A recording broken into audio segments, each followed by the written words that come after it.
함께 우리 말씀 나눌까요? 말씀 나눕시다. 빌립보서 4장 10절에서 20절까지입니다. 나입사님 지금부터 그냥 녹화 눌러주시면 돼요. 혹시 녹화 눌러주셨으면 취소하시고 지금 눌러주시면 됩니다. 네, 빌립보서 4장 10절에서 20절입니다.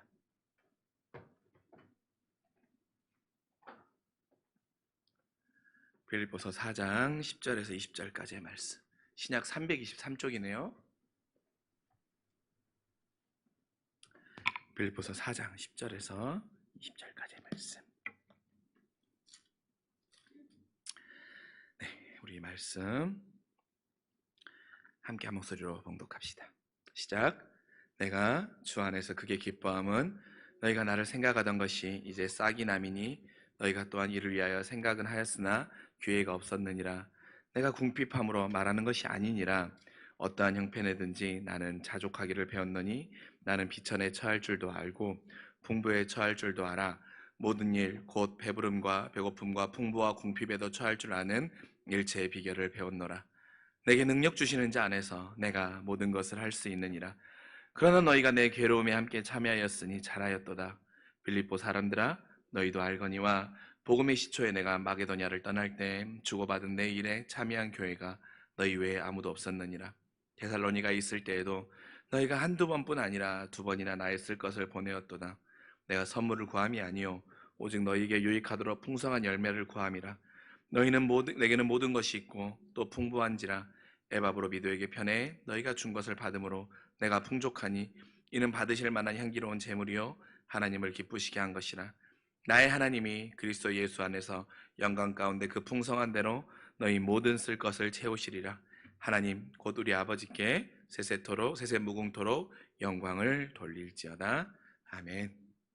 반갑습니다, 여러분. 5월의 두 번째 주일입니다. 5월 세 번째 주일이지요. 여러분, 가끔 어떤 상황에서 어떤 상황에 그냥 나에게 무조건적인 신뢰, 어떤 조건이나 어떤 판단이나 어떤 평가도 하지 말고 그냥 나를 좀 전적으로 신뢰해주는 내 편이나 그런 사람이나 그런 그룹이 있었으면 하는 마음을 느끼는 순간들이 아마 한 번쯤들은 있으실 것입니다. 내외적으로 모든 상황들의 요소들을 하나하나 묻는다면 언제입니까? 바로 외로움이 밀려올 때이지요. 외로운 순간 전적인 내 편이 있다는 것은 정말로 큰 힘으로 다가옵니다. 그래서 바울이 오늘 빌립보 교회 성도들에게 그런 존재였어요. 바울에게 빌립보 교회가 바울이 가장 외롭고 가장 힘들고 가장 인생이 어떻게 보면 많은 낙심이 밀려왔을 때 그때 빌립보 교회가 정말 바울에게 큰 힘이 되었습니다. 사람들은 바울을 계속 평가했거든요. 그리고 사람들은 바울의 잘잘못을 따지는 일에 마음을 다했어요. 그리고 바울이 가장 힘들 때 고린도 교회나 다른 교회들은 너무나 많은 좋지 않은 소식으로 바울의 마음을 많이 아프게 했었어요. 그리고 그것들 때문에 바울이 많은 평가를 받았죠. 그런데 빌립보 교회는 바울에게 아무것도 묻지 않고 아무것도 따지지 않고 자신의 유익과 자신에게 어떤 이익이 된가 그런 걸 전혀 묻지 아니하고 그냥 바울에게 전적으로 사랑을 베풀었습니다. 그래서 바울이 1절에 사랑하고 사모하는 나의 형제 자매 여러분, 나의 기쁨이요 나의 면류관인 사랑하는 여러분이라고 빌립보 교회를 부르고 있어요. 이건 정말 바울의 진심인 거예요. 내가 사랑하고 내가 사모하는 것이 바로 당신들입니다. 당신은 나의 기쁨이고 나의 면류관이라는 거예요. 여러분에게는 지금 여러분의 상황 가운데 이런 위로의 대상들, 바울에게 빌립보 교회와 같은 위로의 대상들이 혹시 있으십니까? 가정의 달, 우리 오늘 말씀을 통해 혹시 위로가 필요한 여러분에게 빌립보 교회와 같은 위로로 다가오시는 그 주님을 이 예배 가운데 오늘 말씀 가운데 만나는 귀한 시간이 될 수 있기를 원합니다. 여러분, 빌립보서는 바울이 로마 감옥에 갇혀 있을 때 쓴 편지지요.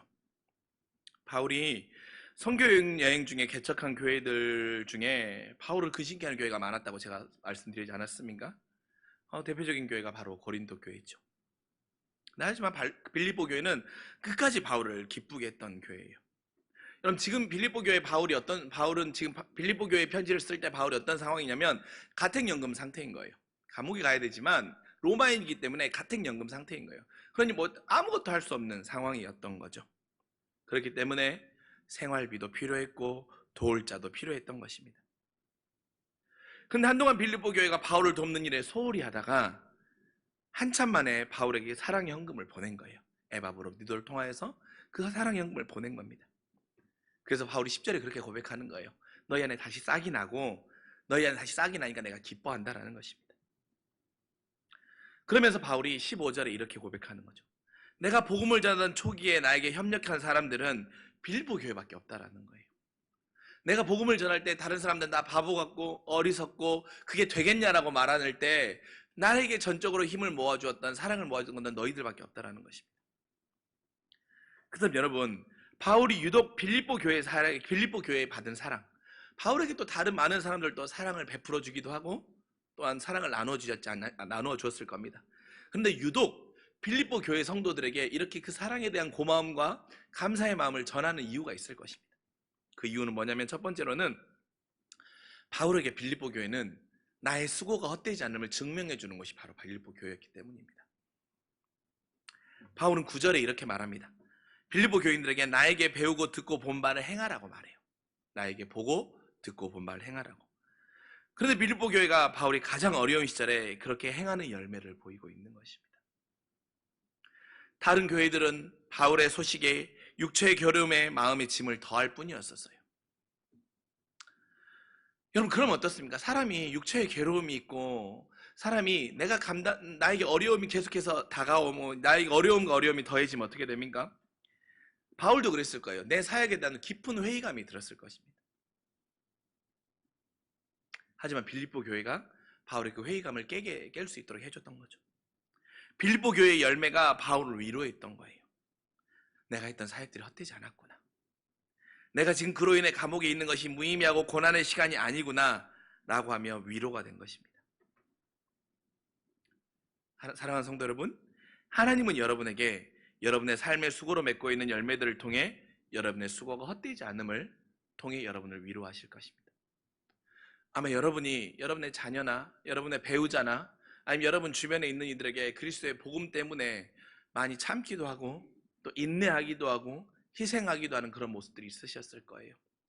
또한 그리스도의 복음 때문에 복음을 위하여서 내 인생에 정말 중요한 결정을 놓고 있는 상황 앞에서 내가 그리스도의 복음 때문에 참았던 수많은 경험들이 있으실 것입니다.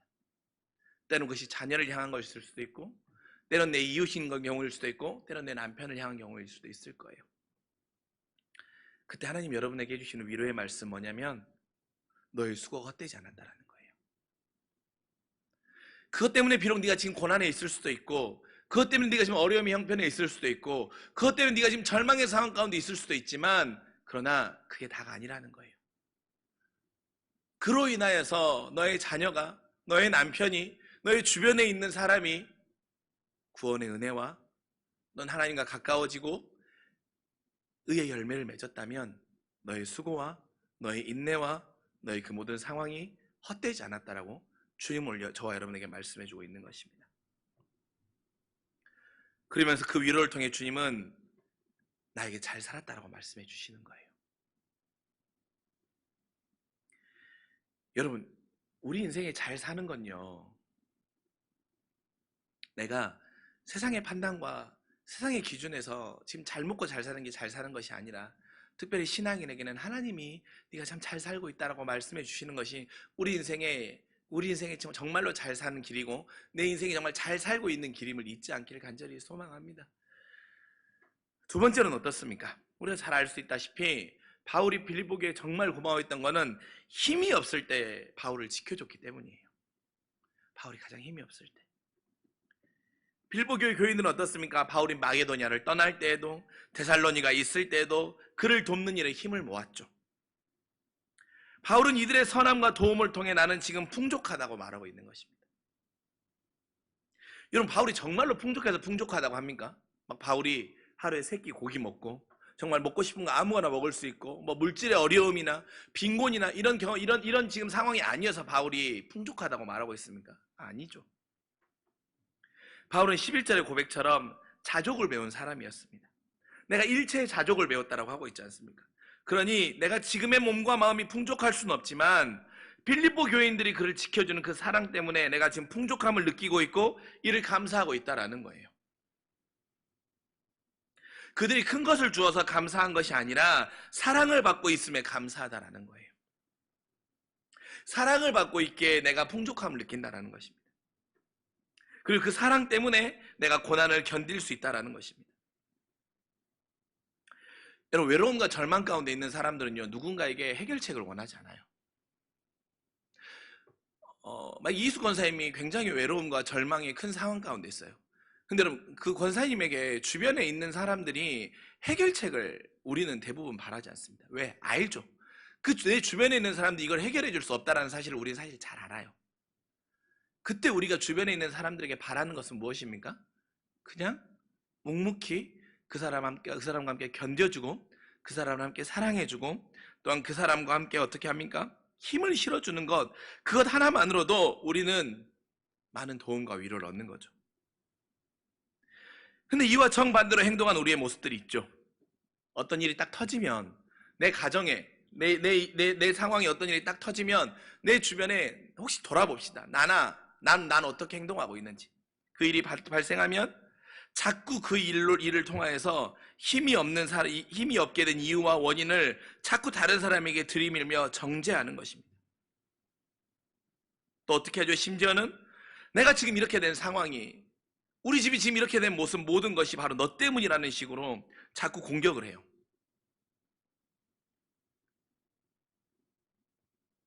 왜 그렇습니까? 인간은 누군가에게 책임을 돌림으로 스스로 면제와 회피를 느끼기를 원하는 그런 불안의 모습이 있기 때문에 그렇죠. 그러니 어떻습니까? 더 약한 존재를 공격하는 거예요. 나보다 내 자녀가 약하면 내 자녀를 공격하는 것이고, 내 아내가 약하면 내 아내를 공격하는 것입니다. 내 남편이 약하면 내 남편의 무능함을 지적하는 거죠. 그러나 주님은 어떻습니까? 우리 주님도 마찬가지고 빌립보 교회 교인들도 어떻습니까? 힘이 없을 때 그들을 지켜줌으로 그들에게 일어날 힘을 주는 거예요.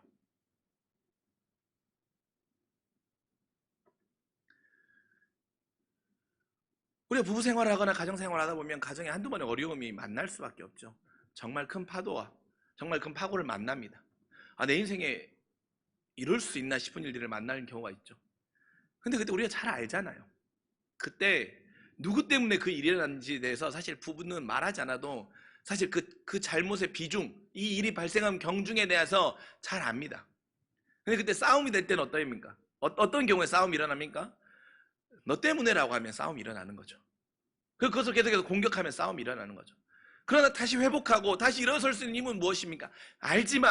알지만 서로 위로하고 격려하고 그러므로 인해서 서로가 서로를 사랑하는 존재로 위로할 때 어떻습니까? 다시 일어나는 힘이 생기는 거죠. 빌립보 교회가 바울에게 그렇게 해준 거예요. 당신의 사역이 헛되지 않았고 당신이 지금 가택연금돼서 아무것도 못하는 상황이라고 할지라도 우리를 보십시오. 당신을 위해 기도하는 자들이 있습니다. 당신을 위해 응원하는 자들이 있으니 넘어지지 마십시오. 힘내십시오. 다시 일어날 수 있습니다라고 응원해 주는 거예요. 빌립보 교회가 바울에게 큰 헌금을 주지 않았다고 할지라도 바울은 그것을 통해 사랑을 보는 것입니다. 우리 주님도 마찬가지죠. 우리 대표적인 여러 가지 말씀이 있지만 대표적인 말씀 무엇입니까? 요한복음 8장에 음행 중에 잡혀있는 여인 있죠. 음행 중에 잡혀있는 여인은 어떻습니까? 힘이 없는 존재 아닙니까? 힘이 없는 상태 아닙니까? 이제 돌에 맞아 죽어야 되는 상태였던 거예요. 수많은 사람들이 그 여인 보고 공격하는 거죠. 어떻게 다른 남자하고 그런 음행을 행할 수 있냐라고 공격해요. 그래서 지금 다 돌을 들고 매서운 눈으로 쳐다보고 있어요. 돌을 맞아야 되는 게 당연해요. 그러나 그때 주님은 누구의 편을 들어주십니까? 그 여인의 편을 들어주시죠. 죄 없는 자가 돌로 치라고 말씀하는 거 우리가 잘 알고 있지 않습니까? 그를 지켜주며 그가 힘이 없을 때 그를 지켜주며 사랑과 위로를 허락해 주셨어요. 그래서 사랑과 위로를 허락해 주셨기에 주님은 그 여인에게 다시는 네가 죄를 짓지 말라고 말씀도 하실 수 있었던 거예요. 그리고 그 여인은 그로 인하여서 다시는 이 죄와 멀어질 수 있었던 거예요. 여러분, 우리는 힘이 없을 때 공격하는 자입니까? 판단하는 자입니까? 평가하는 자입니까? 아니면 오늘 바울에게 빌립보 교회와 같은 그런 존재이십니까? 가늠한 여인에게 주님과 같은 그런 존재이십니까? 소망하기는 우리가 나의 자녀와 내 주변에 있는 친구들과 내 배우자에게 그런 존재들로 될 수 있기를 간절히 소망합니다. 또한 여러분의 배우자를 향한 여러분의 그러한 기도 제목이 있다면 우리 안에 그런 기도가 먼저 될 수 있기를 소망합니다. 그러면서 본문에서 바울은 어떠한 환경에도 자족할 수 있는 일체의 비결을 배웠다라고 말해요. 그래서 내가 비천에서도 살 줄 알고 풍족하게도 살 줄 알고 배부르거나 굶주리거나 궁핍에서 살아가는 법을 배웠다라고 말합니다. 그럼 여러분, 바울이 이렇게 자족할 수 있는 비결이 무엇입니까? 어떤 상황 가운데도 풍족하게 살 수 있는 비결이 뭐예요? 그것은 바로 13절이죠. 우리가 너무나도 좋아하는 말씀 무엇입니까? 내게 능력 주시는 자 안에서 내가 모든 것을 할 수 있느니라. 바울은 바로 내게 능력 주신 자 안에서 모든 걸 할 수 있다는 걸 배웠기 때문에 그는 자족할 수 있었던 거예요. 그러면서 바울은 주님이 능력 주시는 자가 되었을 때 내가 깨달았던 두 가지를 안내하고 있거든요. 첫 번째는 뭐냐면 상황에 따라 나는 평가가 변하는 대상이 아니라는 것을 바울은 깨닫습니다. 내게 능력 주신 자에서 내가 모든 걸 할 수 있다는 그 말씀을 통해 바울은 나는 상황에 따라 평가가 변하는 그런 대상이 아니라는 걸 바울은 분명히 알게 돼요.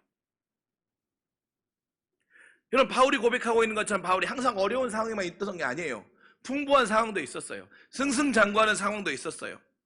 그러나 바울은 상황에 맞춰 거기에 맞는 생활하는 비결을 터득한 것입니다. 그런데 상황에 적응하며 살아가야 하지 않은 말은 하지만 현실에서 궁핍함과 비천함을 만나면 그것은 어떻습니까? 쉽지 않아요. 내가 일체 자족을 배웠다고 말하지만 우리는 어떻습니까? 쉽지 않더라고요. 최근에 여러분 뉴스로 아마 접해서 아실 거예요. 어떤 가상화폐라고 하는 그 루나코인이라고 하는 것이 그 가격이 정말 말도 안 되게 떨어지는 거 어떻습니까? 그 코인을 만든 사람의 집 앞에 가서 그 사람을 위협하는 일도 하고 그것이 굉장히 큰 뉴스가 되고 있지 않습니까? 어떻습니까? 이 말씀 그대로 한다면 풍족할 때도 자족하고 지금 상황에도 자족해야 되는데 만약에 나에게 그런 상황이 왔으면 어떻습니까? 일체 자족이 되지 않아요. 자족이 되지 않는다니까요. 궁핍과 비천함을 만나면 현실에서는 쉽지 않아요. 그렇지 않습니까? 그때 어떻습니까?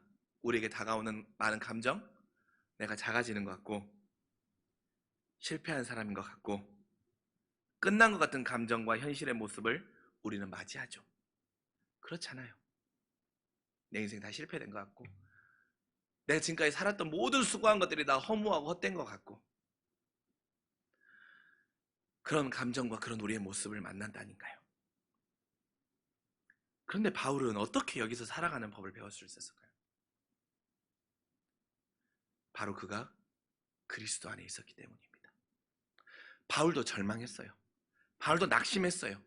바울도 내가 지금까지 모든 수고가 헛된 것 아닌가라고 하는 스스로의 회의감이 들었다니까요. 근데 그때 바울이 일체 자족할 수 있는 마음으로 설 수 있었던 그 이유는 뭐냐면 그가 그리스도 안에 있었기 때문입니다. 그리스도 안에 있다라는 것은 분명한 정체성이 서 있었다라는 거예요. 무엇입니까? 내가 주의 자녀라는 정체성입니다. 여러분, 내가 주의 자녀라고 하는 그 정체성, 내가 그리스도 안에 있다라고 하는 그 주의 자녀라는 그 정체성은 여러분 위대한 힘을 가지고 있습니다. 그것은 환경이 내가 아니고 내가 그 무엇이 어떻게 할 수 없는 존재라는 걸 확신케 한다라니까요. 그러면 그때 바울처럼 진정한 자족이 나오는 거예요. 근데 사단은요, 우리를 자꾸 속여요. 이 정체성으로 서면 세상 가운데 승리하는 삶의 모습을 보니까 사단은 자꾸 속여요. 야, 지금 너 전세 살지? 야, 지금 너 돈 이거밖에, 월급 이거밖에 못 받지? 야, 지금 네 자녀 이거밖에 공부 못하지? 야, 너 부모가 이 정도 형편밖에 안 됐던 부모지? 이런 것들로 자꾸 속여요.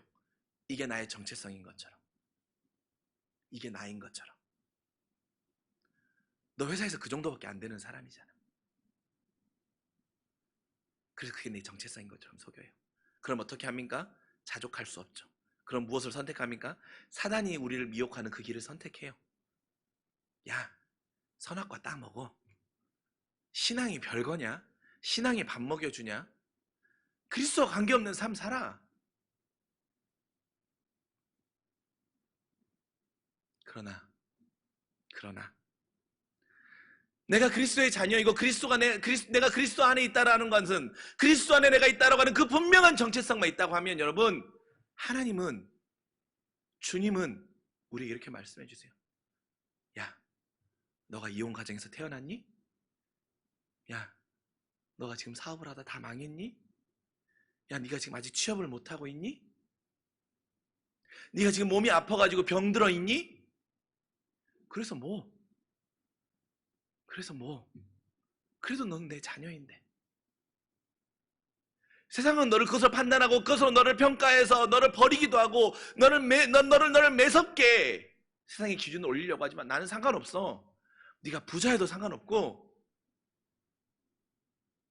네가 이혼한 사람이어도 상관없고, 네가 돈이 없어도 상관없고, 네가 공부를 못해도 상관이 없고, 네가 아직 취준생이어도 상관없고, 나에게는 그 모든 건 아무런 상관이 없어. 왜? 넌 내 자녀이니까. 부모는 자녀를 결코 버리지 않아. 하나님 우리에게 그렇게 말씀해 주시는 거예요. 그래서 상황에 따라 내가 너를 평가하지 않는다라고 주님이 말씀해 주시는 거예요. 그 분명한 확신이 바울에게 있었기에 바울이 일체에 자족할 수 있었던 거예요. 비천에 처하면 비천 가운데 있을지라도 나는 하나님의 자녀라는 것으로 그 마음이 흔들리지 않았고, 풍족에 있을 때에도 하나님 앞에 감사함으로 인해서 그것을 통해서 내가 하나님의 사역을 어떻게 더 감당할 수 있을까를 바라볼 수 있었던 거예요. 여러분, 놓치지 맙시다. 일체 자족하는 법을 배우는 길은 첫 번째, 내가 그리스도 안에 있어야 돼요. 그리스도 안에 있는 내가 하나님의 자녀라는 그 분명한 정체성만 있으면 여러분의 자녀도 내가 평가할 때 내 평가의 눈이 바뀌는 거예요. 내 남편이 부족하고 모자랄지라도 내가 보는 눈이 바뀌는 거예요. 내가 그런 상황에 놓여 있어라고 할지라도 여러분, 주님은 여러분에게 그렇게 말씀하지 않는다니까요. 여러분, 우리가 이 변하지 않는 사실을 결코 놓치지 말길 간절히 소망합니다. 사단이 우리의 인생 가운데 무너뜨리고 가는 바로 이거 하나예요. 그러면 그리스도가 내 인생에 상관이 없으니까. 그러면 그리스도가 내 인생에 상관없는 사람이 되면 영원한 멸망의 길로 가니까 사단은 우리 이 부분을 공격해요. 여러분,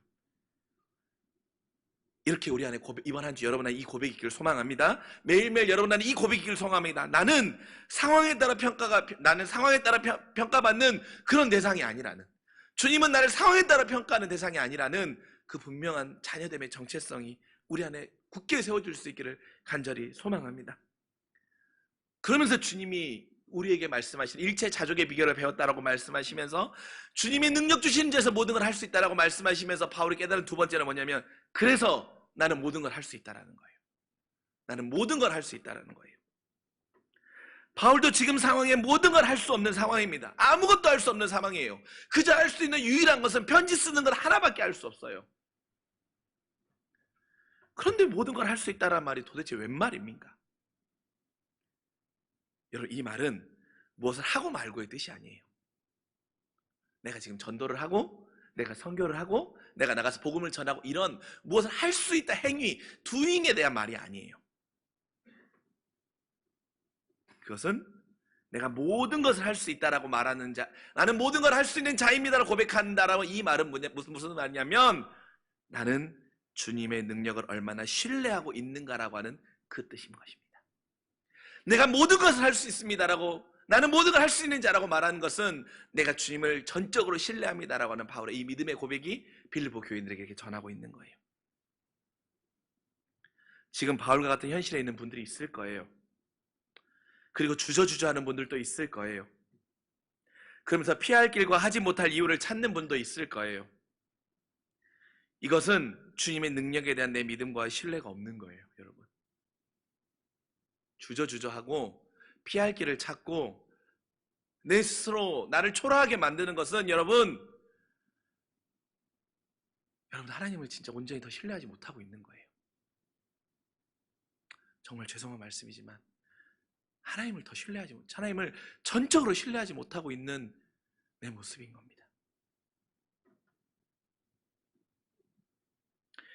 바울이 상황이 막힐 때마다 다시 일어설 수 있고 돌파할 수 있는 것은 주님이 능력을 주셨기에 막힐 것이 없다는 확신이 있었어요.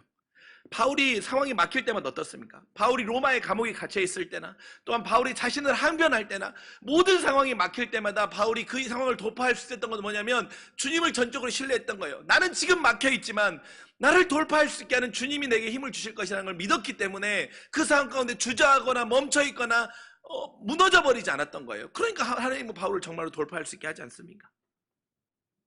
절망은 우리가 할 수 있는 것이 아닌 못하는 존재로 나를 소울의 깊음으로 몰아넣습니다. 하지만 신뢰합시다. 나의 힘이 아닌 오직 주의 능력으로 나는 모든 걸 할 수 있는 존재라는 것을 여러분 스스로에게 그렇게 인정해 줄 수 있기를 소망합니다. 왜 자꾸 여러분 스스로를 아무것도 할 수 없는 존재, 두려움이 가득한 존재, 주저주저하는 존재, 피할 길만 찾는 존재로 여러분 스스로가 여러분을 자꾸 그렇게 얽매매고 지금 사람들이 많이 쓰는 말로 왜 여러분 스스로 그렇게 가스라이팅 하냐라는 거예요. 그 모습의 이면에는 나는 주님을 온전히 신뢰하지 못하고 있는 내 모습이 있는 저와 여러분의 그 모습을 보자니까요. 나는 능력이 없을 수 있죠. 나는 주저주저할 수밖에 없는 사람일 수 있죠. 그러나 내게 능력 주시는 자에서 나는 모든 걸 할 수 있습니다 라는 그 바울의 고백이 저와 여러분의 고백이 될 수 있기를 간절히 소망합니다. 내가 주님을 신뢰하면 내가 신뢰하고 있는 그 주님이, 아버지는 주님이 나를 할 수 있게 나에게 힘을 주시는 거예요. 도울 자를 붙여주시는 거예요. 일어설 수 힘을 허락해 주시는 거예요. 그런데 이를 위해 선행되어야 될 것 한 가지가 있습니다. 그것은 여러분, 내가 먼저 원하는 것을 알아야 돼요. 여러분이 정말 원하는 것을 알아야 돼요. 다른 말로 하면 스스로에게 물어주는 거예요. 그리고 스스로가 나에게 그것을 해줄 수 있어야 돼요. 바울은 내가 원하는 걸 알았습니다. 뭡니까? 바울은 복음을 전하고 싶은, 내가 하고 싶은 걸 알았어요. 그래서 그 복음 전파를 스스로에게 해주었던 거예요. 그러니 내 안에 일하시는 주님의 능력을 주시기에 모든 걸 할 수 있는 그 경험을 한 것입니다.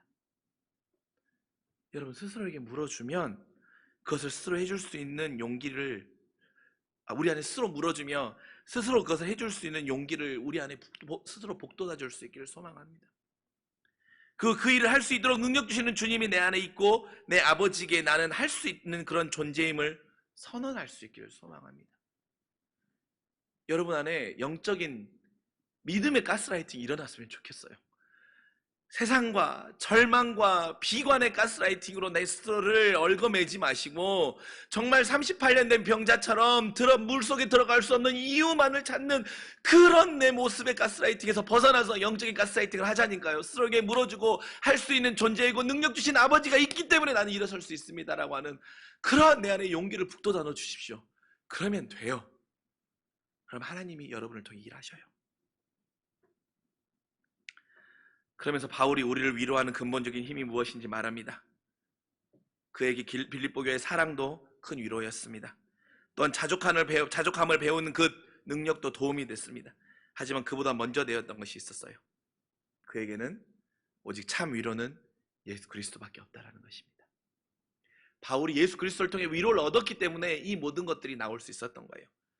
여러분 10절, 바울이 크게 기뻐하는 것은 주 안에서 기뻐했지 않습니까? 13절, 그에게 능력을 주시는 주님 안에서 그는 모든 걸 할 수 있다고 고백하지 않습니까? 또 19절, 그리스도 예수 안에서 모든 것을 채우신다고 말하는 거예요. 바울의 모든 고백 가운데 바울의 계속되고 반복되는 고백 뭡니까? 그리스도 안에, 능력 주신 자 안에 주님이라는 것입니다. 그가 매를 맞아 죽음의 문턱 앞에서도, 아무것도 할 수 없는 감옥의 신세에서도, 전도의 길이 막히는 좌절 앞에서도 언제나 바울을 위로하는 분은 주님이셨어요. 주님이 계시다는 사실만으로도, 주님이 나를 구원하시다는 확신만으로도 그에게는 좌절의 벽 앞에서 다시 일어설 수 있는 위로와 힘이 된 것입니다. 매번 다시 일어설 수 없는 상황 앞에 놓였고 다른 이들이 그렇게 평가하고 나를 포기해버렸지만 다시 일어서서 묵묵히 그 길을 갈 수 있었던 것은 그에게 그리스도가 있었기 때문입니다. 여러분에게도 그리스도가 계시지 않습니까? 여러분도 주님이 하나님의 자녀라 여러분에게 인을 찍어주시지 않으셨습니까? 여러분의 이름을 부여해주지 않으셨습니까? 그렇게 여러분, 그리스도만이 우리의 분명한 변하지 않는 유일한 위로가 되심을 알면 여러분 다시 시작할 수 있습니다. 여러분에게 위로를 주는 것은 하나님이 주님이신 거예요. 여러분, 제가 설교를 준비하는데 어떤 선배 목사님이 링크한 SNS 글을 하나 읽었습니다. 그 글의 제목은 뭐냐면 부모님은 크시고 나는 작습니다 였습니다. 이런 내용이었어요. 우연히 그 글을 쓰신 분의 내용입니다. 우연히 초등학교 5학년 아이의 가방을 이제 정리해 주다가 아이의 지갑을 발견한 거예요. 근데 아이의 지갑에 생각보다 큰 금액의 돈이 들어있는 겁니다. 근데 부모는 알잖아요. 내가 그 돈을 준 적이 없는데 아이 지갑에 왜 이렇게 돈이 많지? 라고 그랬대요. 그래서 궁금해가지고 자녀에게 물어봤대요. 야, 너 이렇게 많은데 어디서 났어? 뭐 이제 농담으로 누가 용돈을 줬을 때 생각, 야, 뭐 은행이라도 털었냐? 막 이랬대요. 근데 자녀가 갑자기 딱 얼더니 주저주저 하더래요. 그러면서 얼굴이 하얘지면서 눈물을 흘리대요. 그럼 우리 부모들은 직감적으로 알죠. 뭐 한 겁니까? 부모의 돈을 몰래 손에 댄 거죠. 그래서 그 부모가 그 자녀에게 물었대요. 혹시 엄마나 아빠의 돈을 가져갔니? 라고 묻자 자녀는 대답 없이 울면서 며칠 전에 아빠가 잘 때 아빠의 지갑에서 2만 원을 꺼냈대요. 젤리를 사 먹고 싶어서. 그리고 젤리를 몇 개 사 먹고 남은 돈을 지갑에 넣어놨다라는 거예요. 만약 여러분이 그런 상황 만나면 어떠실 것 같아요? 저였으면 그날 집 난리 났습니다. 제가 이제 여러분 설교 때 한번 말씀드리겠죠? 제가 어릴 때 오락실 너무 좋아해가지고 부모님도 많이 훔치다 걸려가지고 저희 아버지가 제 습관 고친다고 성경에 나온 대로 손을 자르고 천국에 가야 되니까 아주 강한 자극을 줬다고. 아마 저도 그럴 것 같아요. 우진이나 서진이가 만약에 제 지갑에서 돈을 훔쳐가지고 그랬다고 한다면 아마 그 분노를 참을 수 없어서 뭐 경찰서에 끌고 가자 막 이렇게 되게 강한 충격요법을 썼을 것 같아요. 저만 그럽니까? 저만 그러는 거군요. 근데 이 어머니는 좀 달랐어요. 이 어머니가 이 아이에게 이렇게 물어봤대요. 그때 기분이 어땠니? 라고 물어봤어요. 기분이 어땠니? 엄마 아빠 몰래 아빠의 지갑에서 돈을 꺼낼 때 그때 기분이 어땠어? 그리고 그 돈으로 젤리를 사 먹을 때 기분이 어땠어? 라고 물어봤대요. 그랬더니 무서웠고 두려웠고 괴로웠어요 라고 아이가 대답했대요. 그러면서 그 어머니가 아이에게 이렇게 말했답니다. 이 일을 통해서 너에게 배움이 있기를 바란다 하며 자녀에게 아버지에게 사실대로 말하고 돈을 돌려드리자고 했대요. 그래서 아이가 이제 되게 힘들잖아요. 이 말을 들었으니까. 그래서 펑펑 울면서 한참 동안 울고 나서 이제 마음을 정리하고 나오는 아이에게 어머니는 이 아이에게 좋은 언어로 세워주고 싶었대요. 그러면서 이렇게 말했대요. 부모님은 크시고, 한번 따라해 볼래? 부모님은 크시고 나는 작습니다. 세우기 언어를 아이에게 말한 거예요. 아이가 너무 힘드니까 처음에 그 부모님은 크시고를 말하는데 나는 작습니다를 못하는 거예요. 기다려 주었죠. 그리고 그 아이가 그 고백을 한 다음에 아버지에게 그 딸이 사실대로 말했대요. 그래서 아버지가 그 아이에게 이렇게 말했다고 합니다. 사실대로 말해줘서 정말로 고맙고 언제든 돈이 필요할 때면 나나 엄마에게 말해주렴. 그렇게 할 수 있겠니? 라고 말하면서 아이를 위로해 주었다고 합니다. 저에겐 참 많은 위로와 참 많은 도전이 됐어요. 여러분, 절망과 수치와 부끄러움의 순간 우리는 채근하고 잘못하고 벌하고 책임을 묻는 일에 익숙해요. 우리는 그렇게 자라왔고 또 우리 자녀에게도 우리는 그렇게 행동해요. 그러나 크신 부모님은 그 아이의 그때의 감정과 마음을 물어주고 체벌보다는 더 강력한 사랑으로 그를 위로하며 죄와 모르죠 모든 걸 할 수 있도록 세워주는 거예요. 그래서 부모님은 크고 나는 작습니다. 하나님과 아버지의 관계에서 우리 어떻습니까? 우리 하나님은 크시고 나는 작습니다. 바로 우리를 향한 주님의 마음이 이러할 것입니다.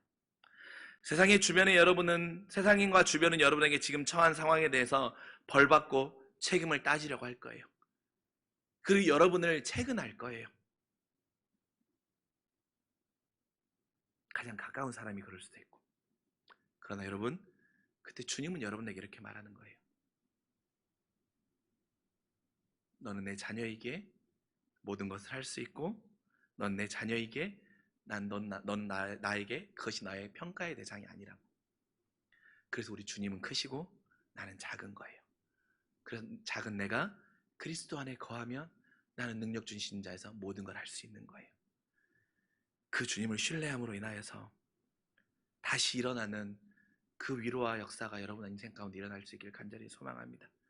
그래서 여러분, 여러분의 가정 안에, 또는 여러분의 자녀 안에, 또는 여러분의 주변에 가장 가까운 사람들 안에 그 세워짐의 역사가, 그 위로함을 통하여서 다시 힘을 얻을 수 있고 결단하며 나아갈 수 있는 그 믿음의 힘이 저와 여러분과 우리 주변 모든 이들 가운데 일어날 수 있기를 주님의 이름으로 간절히 축원합니다. 기도하겠습니다.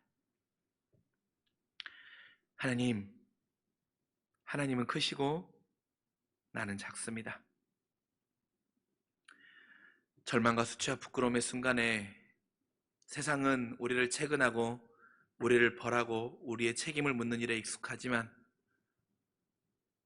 그리고 그것으로 나를 평가하는 일에 익숙하지만, 그래서 나는 그 평가 앞에 내가 그런 사람인 것처럼 착각하고 속아 넘어가고 있지만, 크신 우리 아버지 하나님은 너는 그 상황에 따라 평가받는 대상이 아니라고 말씀해 주시고, 너는 모든 것을 할 수 있는 존재라고 말씀해 주시며 나를 신뢰하라고 말씀해 주십니다.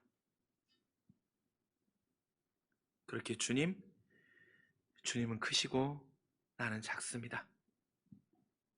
그러나 주님이 크시기에 능력 주시는 주님 안에서 나는 모든 것을 할 수 있습니다. 모든 것을 할 수 있는 내가 결단하며 일어서며 새롭게 나아가는 믿음의 귀한 길들과 걸음들이 있게 하여 주시옵소서.